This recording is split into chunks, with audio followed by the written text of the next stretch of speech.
जय श्री कृष्णा दोस्तों, आप सबको कृष्ण जन्माष्टमी की बहुत बहुत शुभकामनाएं।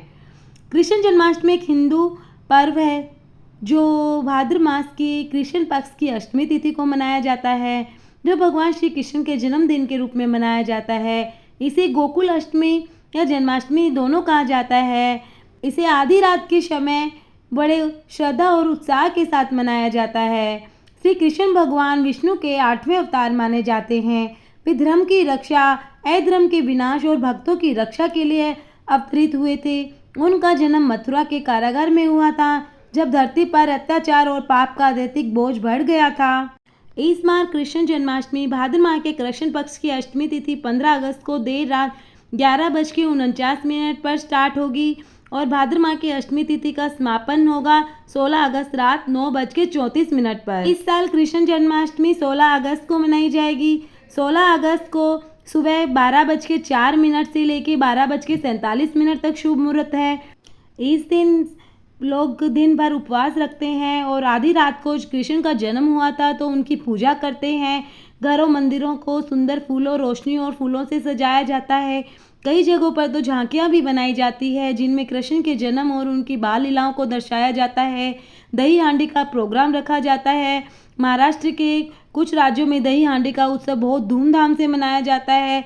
इस कृष्ण की बाल लीलाओं को दर्शाता है जब माखन चुराते थे और रात भर भजन कीर्तन का प्रोग्राम रहता है।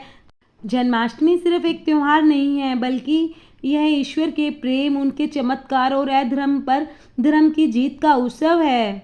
यह हमें यह भी बताता है कि जीवन में सच्चाई और अच्छाई का रास्ता ही सबसे सही होता है।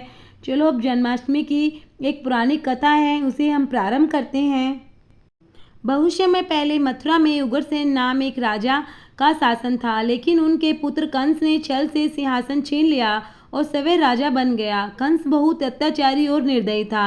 कंस की बहन देवकी की शादी यादव वंश के महारथी वासुदेव से हुई थी।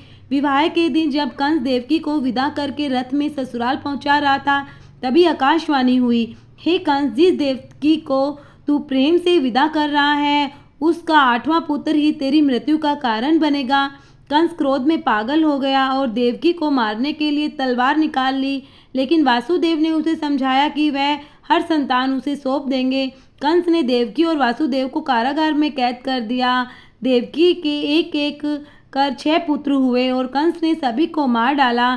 7वीं संतान बलराम को भगवान की माया से वासुदेव की दूसरी पत्नी रोहिणी के गर्भ में पहुंचा दिया गया। 8वीं संतान के रूप में भाद्रपद कृष्ण पक्ष की अष्टमी को आधी रात घोर वर्षा के बीच में श्री कृष्ण का जन्म हुआ। जन्म लेते ही कारागार की बेड़ियां खुल गई, दरवाजे अपने आप खुल गए और पहरेदार गहरी नींद में सो गए। वासुदेव ने नन्हे कृष्ण को टोकरी में रखा और यमुना नदी पार कर गोकुल पहुंचे। वहां उन्होंने यशोदा और नंद के घर जन्मी कन्या को लेकर वापस मथुरा आ गए। जब कंस ने उस कन्या को मारने की कोशिश की तो वह देवी योग माया के रूप में प्रकट हुई और बोली, अरे मूर्ख, तुझे मारने वाला तो गोकुल में जन्म ले चुका है।